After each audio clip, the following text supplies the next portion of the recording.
Ang sinungaling po talaga si Marcos Jr. Palagi niyang sinasabi na hindi makipagtulungan, labag sa soberenya, pero in the end, malalaman natin, siya pa ngayon ang nag-volunteer.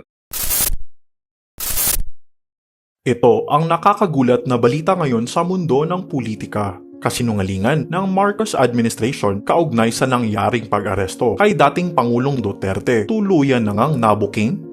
Matatanda ang matapos ngang maaresto, ang dating chief executive na si former President Duterte ay todo deny nga itong si PBBM na di umano ay walang koordinasyong naganap mula sa kanila at sa ICC at di umano ay pinapatupad lang nila ang kanilang commitment sa Interpol kaya't isinagawa ang nasabing operasyon. Ngunit matapos nga ang mga pangyayari ay napag-alaman ngayon na talagang planado pala ang ginawang pag-aresto at posible pa nga di umano na ang ginamit na pondo ay mula sa 2.3 billion na intelligence fund ng Pangulo. Ayon nga sa post ng Facebook page na Dare to Us ay nilahad nga nito ang tila katotohanan sa likod ng mga pasakali ng Pangulo at ng mga tauhan nito patungkol sa nangyaring operasyon kay dating Pangulong Duterte. Ayon sa kanilang natuklasan ay di umano unang nirelease ng Department of Budget and Management ang intelligence fund ng Office of the President na inaprubahan lang pala nitong January 3 at nirelease nga agad ng January 20 na ayon pa sa kanila ay eto daw ang unang beses na naunang ma-issue ang Special Allotment Release Order para sa intelligence fund ng Pangulo na katulad nga ng confidential funds ay liquidated through certification lang din. Kung pagbabasihan nga ang mga detaling ito ay malaki talaga ang posibilidad na matagal nang pinaghandaan ang operasyon kaya't hindi na nga nakapagtataka kung bakit mayroong private jet na ginamit para lang agarang mapadala ang dating Pangulo sa The Hague, Netherlands. Usapan po natin ngayon.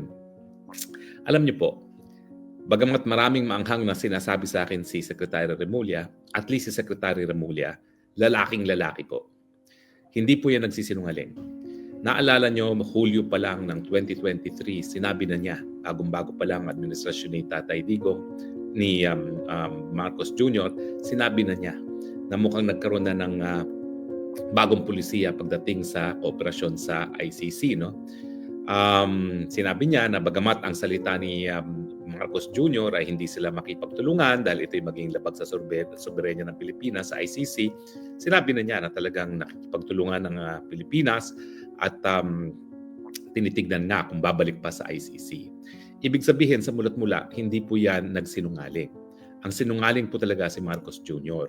Palagi niyang sinasabi na hindi makipagtulungan, labag sa soberenya, pero in the end, malalaman natin, siya pa ngayon ang nag-volunteer na dalhin nga sa The Hague ang pagkatao ni Tatay Digong. Si Secretary Remulla at least, lalaki. Hindi yan po nagpapaligoy-ligoy, hindi nagsisinungaling. Sa mulat-mula, ang sabi niya, makikipagtulungan tayo sa ICC. Walang din sinasabi kung bakit. Siyempre, si BP Sara at ako naniniwala na ang pagpapadala na dito kay Tatay Digong sa The Hague at ang pagigipit nila sa kay Tatay Digong sa ICC, yung pagtutulungan sa ICC, ay pamamaraan para magkaroon ng Marcos Forever. Dahil alam naman natin na talagang ang hindi nila matalo-talong kandidato, lumabas naman ito sa latest survey, no? 33% ang boboto talaga kay BP Sara. Ang pinakamalapit na katunggali niya ay 15%, si Leni Robredo. No? At itong si Tulfo ay number 3 na lang, parang 9% na lang ang boboto sa kanya kung magkakaroon ng halalan ngayon. No? Kaya itong ginagawa nila sa kay Tatay Digong, ito ay pamamaraan para masira ang mga Duterte. At kung masusunod ang gusto nila, gusto nga nilang masali pa sa kaso sa ICC itong si Inday Sara. Sa tingin ko malabo mangyari. No? Bagamat, I'm sure, ina-attempt pa rin nila. No? Pero itong pag-amin ni Secretary Remulla na nakikipagtulungan ng ICC ngayon sa pagpapadala at paggastos sa mga pamasahe at iba pang mga gastos ng mga testigo laban kay Tatay Digong sa The Hague ay patunay na sa mulat-mula hindi pa talaga nangyayari yung maisog ng Enero of 2024 kung saan inakusuhan ng diretsahan ni Tatay Digong na si Marcos Jr. yung kandidato para presidente na gumagamit ng droga sa kanyang syudad na Davao, talagang nagkaroon na ng desisyon ang Marcos Jr. na makipagtulungan sa ICC dahil nga gusto nilang matanggal ang mga Duterte. Nakakainis nga dahil naalala ko nung July nga, nagpatawag pa ng meeting yan, kasama pa ako sa meeting at kunwari, tinanggap niya yung aking opinion na hindi dapat makipagtulungan, labag yan sa soberenya, labag yan sa saligang batas. Bakit po labag sa saligang batas? Kasi nakasaad doon na judicial power sa ating saligang batas vests only in one Supreme Court and all other courts that may be created by law. So ang tanging may kapangyarihan para magliti sa mga kaso sa mga di umanong krimen na nangyari sa Pilipinas ay tanging Korte Suprema at mga mababang mga mahistrado, mababang mga korte na binuo ng batas ng Kongreso. No? Hindi po dyan kasama ang ICC. Kaya lang po nagkaroon ng jurisdiction ng ICC, ito po yung tinatawag nating theory of auto-limitation. Na kapag tayo mismo ang nagdesisyon na limitahan ang ating soberenya at pumayag na ang mga dayuhan ang maglitis ng mga kasong yan. Sa katunayan po, kapag nagkakaroon ng agawan ng teritoryo, ang mananalo sa pag-agawan ng teritoryo ay yung batas na pinakamalakas na ebidensya na sila talaga ay umaaktong soberenya. At sa isang desisyon ng ICJ, no, sa panig ng kaso sa panig ng England at saka ng France, ang sabi ng ICJ, yung World Court, ang pinakamalakas at pinaka-persuasive na ebidensya na mas malakas ang soberenya mo ay yung paglilitis ng mga kaso. Kasi yung pag-exercise ng judicial jurisdiction ay isa sa pinakamalakas na ebidensya ng pagiging soberenya. So, mabalik tayo dun sa sinabi nga ni Secretary Remulla na sa mula't-mula makikipagtulungan talaga sila sa ICC. Now, bakit hindi dapat? Well, dahil nga po tapos na yung auto-limitation. Dahil tayo bumitiw na sa ICC. At dahil tayo bumitiw na, wala na tayong obligasyon para makipagtulungan. Kasi kapag tayo nakipagtulungan pa na hindi na tayo miyembro, linalabag natin yung probisyon ng ating sariling saligang batas na ang judicial power ay nasa kamay lamang ng Korte Suprema at mga mababang mga korte na binuo ng Batas Pilipinas. At tingin ko, itong kooperasyon na ini-extend nila sa ICC ay labag na doon sa saligang batas na yan. Nagkakaroon na po tayo ng willful violation and serious violation of the Constitution. Ang problema po, ang palagi nagsasalita, si Secretary Remulla at ibang sinasabi ng Presidente. Bakit? Kasi iniiwasan nilang impeachment. Dahil kapag binigkas at nanggaling sa sariling bibig ni Marcos Jr. na nakikipagtulungan tayo sa ICC, yan po ay basehan na para sa impeachment. Culpable violation of the Constitution kasi talagang napakalaking dagok po yan sa soberenya kung siya ay makikipagtulungan sa isang dayuhan, banyagang hukuman na wala ng dahilan. Yung auto-limitation po, sige po, pwede ang mga dayuhan, pero dahil pumayag lang tayo. Tumigil na po yung pagpayag na yan 1 taon matapos tayong bumitiw sa pagiging miyembro ng ICC. Alam niyo ang pagkakaiba ng mga tribunals na nauna ng binuo ng UN, gaya ng Tribunal for Yugoslavia, Tribunal for Rwanda, yung dalawang tribunal po nyo, ang basihan ng pagbubuo ng hukuman, yung Chapter 7 ng UN Charter. Ano ba yung Chapter 7? Ito po yung means of maintaining international peace. Ibig sabihin, yung paglilitis ng mga war criminals, crimes against humanity, ay isang pamamaraan para nga ma-maintain na ang kapayapaan sa daigdig. At dahil ito ay pinag-utos ng Security Council, lahat ng bansa dapat sumunod sa order ng Security Council. Hindi po ganyan ang basehan ng ICC. Ang basehan po ng ICC, hindi po yung mandatory jurisdiction ng Security Council para mapatupad ang kapayapaan sa buong daigdig. Kung hindi, yung voluntaryong pagiging miyembro ng mga iba't ibang bansa. No? At dahil voluntaryong pagiging miyembro, voluntary rin ang desisyon kung sila ay bibitiw. Wala makakapagpigil sa kanila kung gusto nila. Ang issue nga is ganong katagal yung obligasyon na makipag-cooperate kung ikaw ay bibitiw. Well, dyan po papasok yung yung isang desisyon ng World Court tungkol sa Amerika nung dinimanda sila ng Nicaragua dahil pinapatumba ng gobyerno ng Amerika under President Reagan yung gobyerno ng Nicaragua. Ang sabi ng Korte Suprema, hindi ka po pwedeng completely bumitiw sa isang tratado na ura-urada. Kinakailangan merong palugit na 1 taon. Kaya nga po, binigyan ng Rome Statute of ICC ang mga ahensya, ang mga prosecutors, ang hukuman mismo ng ICC ng 1 taon para magsimula ng formal na proseso para litisin at ito po yung preliminary investigation na kinakailangan bigyan ng basbas ng hukuman ng pre-trial chamber para gumalaw matapos ang isang bansa ay bumitiw na sa pagiging miyembro ng ICC. Yung 1 taon pong yan, kinuha po yan sa desisyon ng International Court of Justice doon nga sa pagbitiw ng Amerika di umano doon sa jurisdiction ng ICJ matapos siya mademanda ng Nicaragua. Kasi ang gusto ng Amerika, ura-urada, bibitiw siya at mawawalang bisa yung pagbigay niya ng pagpayag na litisin ng kasong yan sa ICJ. Ang sabi ng ICJ, hindi po pwede. isang taon ang palugit na dapat ibigay mo. Kaya nga merong isang taon na palugit na matapos magbitiw ang Pilipinas bilang miyembro ng ICC, pwede naman magsimula ng formal na proseso sa hukuman ang prosecutor. Pero natulog nga po sa kangkungan yung prosecutor at nawala na siya ng jurisdiction matapos sumipa ang pangalawang taon matapos na bumitiw na ang Pilipinas. Kasi kung pagpipilitan na itong obligasyon na ito ay forever, abay, hindi po ba katarungan naman yan sa mga bansa dahil hindi po mandatory ang kooperasyon sa hukuman. Hindi gaya po yan ng Tribunal for Yugoslavia at Tribunal for Rwanda nang bumuo ay ang UN Security Council. Kapag ang bumuo ay UN Security Council sa ilalim ng Chapter 7 ng UN Charter na tinatawag or Means of Maintaining International Peace, mandatory po yan sa lahat ng bansa na sumunod sa mga utos at i-recognize ang jurisdiction ng tribunal. Pero pag voluntaryong tratado po ang naging basehan sa pagsisimula at pagbubuo ng hukuman, meron pong karapatan na bumitiw ang mga bansa sa kanilang pagiging miyembro. At yan nga po ang ginawa na ng Pilipinas. Now, so yan po ang dahilan kaya hindi nanggagaling sa bibig ni Presidente BBM ang pagtutulungan sa ICC, palagi nanggagaling kay Boying Remulla. At kung titignan nyo, consistent si Boying Remulla. Alam nyo, ang danger sa ginagawa ngayon ng Pilipinas, talagang ginigiit talaga nila si Presidente Duterte. Bakit? Kasi nga, yung ating basehan na sinasabing walang jurisdiction, ay wala nang jurisdiction ang hukuman dahil sinimulan nga ang preliminary investigation sa pangalawang taon matapos tayo magbitiw.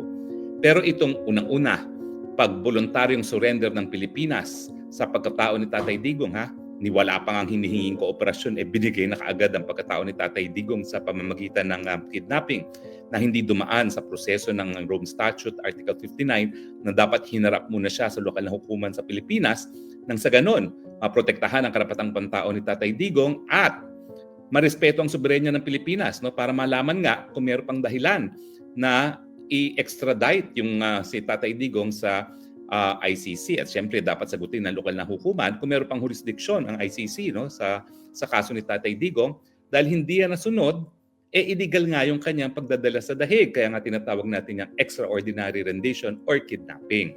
Ang problema lang sa term ng kidnapping sa ating batas Pilipinas, yan ay gawain lamang ng mga pribadong individual.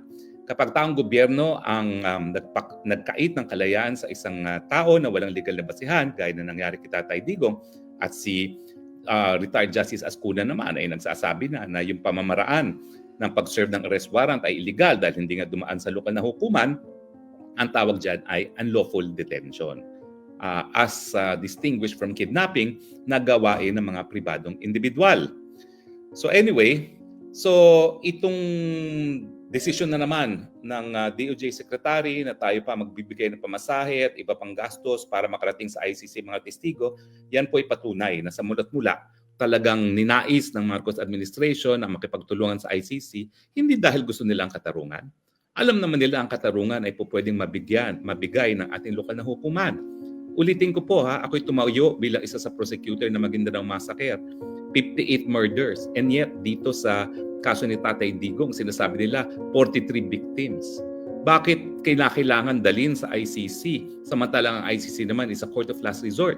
Dapat sila'y gumalaw lamang kapag ang lokal na hukuman ay hindi makagalaw dahil merong impunity suit, impunity or merong immunity laban sa nasasakdal o di naman kaya walang gobyernong gumagana.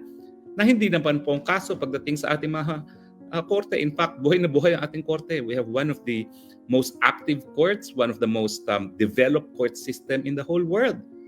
Mantakin mo, pagdating sa pangangalaga sa karapatang pantao, meron tayong writ of habeas corpus, meron tayong writ of amparo, meron tayong writ of habeas data. Lahat po yan ay intended para maging special protection sa pangangalaga ng karapatang mabuhay. At hindi naman po lahat ng hukuman sa daigdig ay merong ganyang mga special writs na binuo para pangalagaan ang karapatang mabuhay. Nagpapatunay na buhay ang ating hukuman at kayang-kaya ng hukuman natin na magpataw ng katarungan sa mga biktima. So ulitin ko po hindi sa sinasabi natin na wala ng kaso si Tatay Digong. Pero gaya ng sinasabi niya, kung merong kaso, respetuhin natin ang pagiging soberenya ng Pilipinas. Dapat sa Pilipinas sinasampayan at madesisyonan ng mga piskal Pilipino at ng mga mahistradong Pilipino. Ang tanong, ano maging pananagutan ni Marcos Jr.? Well, Akala siguro ni Marcos Jr. palibasa hindi nanggaling sa kanyang bibig at the most that he has said is susunod tayo sa pag-uutos ng Interpol. Yan po ay patunay talaga na gross ignorance of the law kasi wala naman pong sariling pulis ang Interpol na dapat sinusunod. At saka malinaw po sa paghihiring ng Senado na hindi pa nga humingi ng kooperasyon ng ICC at hindi pa humingi ng tulong ang ICC sa Interpol mismo. Na voluntaryo talagang kinidnap si Tatay Digong at dinala sa dahig. No? Pero itong gawain ni Remulla, hindi mo pa rin mapagkakait na siya ay isang political agent. And under the theory of qualified political agency, ang gawain talaga ng kalihim ng Secretary of Justice ay gawain ng Presidente. So hindi pa rin po off the hook ang Marcos Jr. for culpable violation of the Constitution kasi malinaw naman po na alam niya ang ginagawa ng Secretary of Justice at hindi niya pinipigil bilang isang tagapagpatupad ng ating saligang batas.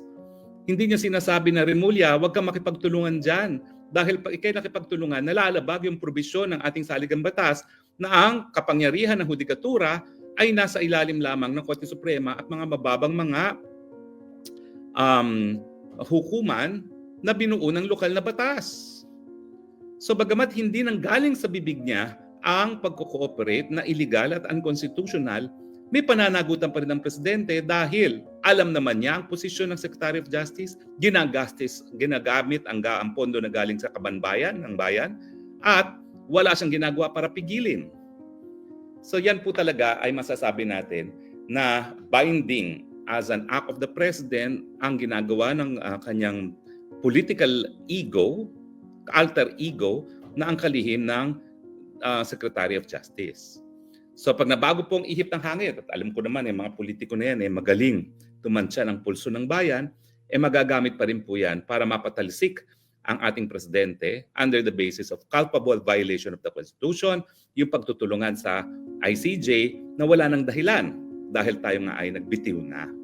Pero ang pinakamasakit dyan, itong ginagawa nilang pagtulong, ina-underscore nila sa panahon na kinu-question nga natin ang jurisdiction.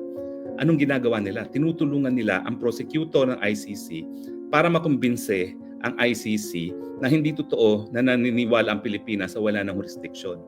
Kasi, bagamat sinasabi ni Tatay Digong na sang-ayon sa Rome Statute, wala ng jurisdiction dahil nga natulog sa pansita ng piskal ng ICC at nagsimula lang ng preliminary investigation sa pangalawang taon, heto naman ang Pilipinas, ang estado ni Tatay Digong na voluntaryong nag-surrender na pagkatao ni Tatay Digong sa ICC na maski hindi pa rin ni-request na pagkilala sa jurisdiction ng ICC. At pangalawa, voluntaryong nakikipag-cooperate sa pagpapadala ng mga testigo laban kay Tatay Digong at ginagastusan pa pamasahe at iba pang mga gastusin para makarating ng Hague ang mga biktima. So ang ginagawa po ng Pilipinas talagang nais nila na baliwalain ng hukuman yung sinasabi ni Tatay Digong na wala ng jurisdiction sa Pilipinas ang ICC sa pamamagitan ng pagtutulungan sa ICC. Bakit nila dapat gawin yan? Kasi nga, ang dami rin sinabi ni Junior na wala ng jurisdiction ng ICC. Lahat naman yan ay na iulat sa ating mga balita. Pero itong mga deklarasyon naman ni Presidente, taliwas sa gawain ng gobyerno. Kasi kung hindi na talaga wala na talagang jurisdiction ng ICC sa atin at labag sa soberenya natin ng pagtutulungan, bakit nga sinurrender ng gobyerno ni Marcos Jr. si Tatay Digong voluntaryo sa korte at bakit ngayon nakikipagtulungan pa? So ang gawain ni Remulla ngayon, carefully crafted and implemented para mabaliwala yung sinasabi ni Tatay Digong sa kanyang motion to dismiss na wala ng jurisdiction. At ang argumento nila, bagamat ang salita ni Presidente Marcos Jr. ay wala ng jurisdiction ng ICC, yung gawain naman ay nagpapakita na kinikilala ng gobyerno na meron pang jurisdiction. Ang tanong, anong mananaig? Yung formal na sinabi ng Presidente na pang PR lamang o yung gawain ng gobyerno? Siyempre, inaasahan ni Marcos Jr. na mas paniniwalaan ng hukuman yung gawain ng gobyerno dahilan para ibasura yung motion to dismiss ni Tatay Digong on the basis of lack of jurisdiction. Delikado po yung ganyang posisyon. Kasi marami ng kaso sa international law na kinilala na itinatawag na estoppel o yung gawain na nagpapatunay na taliwas sa sinasabi ng Pilipinas na wala ng jurisdiction, kinikilalang jurisdiction, ay kinikilala ng hukuman. sa paagawan ng teritoryo po yan, yung isang beses na kinilala ng Cambodia na isang pinag-aagawang templo ay pag-aari ng Thailand sa isang mapa ay kinilala ng hukuma na pagkilala ng Cambodia na ang Temple of Preah ay nasa teritoryo nga ng Thailand. Tapos sa ngayon, ang nais na maging ruling ng Marcos Jr. administration is taliwas sa mga sinasabi ni Marcos Jr. na wala ng jurisdiction ng ICC, yung pagkilala ng jurisdiksyon sa pamamagitan ng pagtulungan sa pag-aresto kay Tatay Digong at pagpapadala ng ebidensya ay mas malinaw na deklarasyon na kinikilala ng Pilipinas ang jurisdiksyon ng ICC. Yung panahon nga pala ni Marcos Sr., nung siya ay dinimanda ng mga human rights victims para sa human rights violations ng martial law, sinabi ni Marcos Jr. na meron akong sovereign immunity from suit sa lahat ng ginawa ko bilang isang presidente. Ang ginawa ng Pilipinas sa administrasyon ni Cory Aquino, dineklara nila na walang immunity from suit si Marcos. At kinilala ng hukuman yung deklarasyon ng gobyerno ng Pilipinas sa ilalim ni Aquino na wala ng immunity from suit si Marcos dahilan para nagpatuloy ang paglilitis kay Marcos Sr. at napatawan nga ng award na mahigit kumulang 2 bilyong dolyares ang mga biktima ng mga paglabag sa karapatang pantao noong panahon ng martial law. At itong ruling nga ito ang dahilan kung bakit mayroong 300+ million fine si Marcos Jr. ngayon sa hukuman ng Amerika dahil nga po ayaw niyang sabihin kung nasan yung mga ari-ariang nakaw ng mga Marcoses, hindi lang po sa Amerika, kundi sa buong daigdig. Kaya nga kung hindi siya presidente ngayon, pag tumapak siya sa Amerika, pwede siyang maaresto.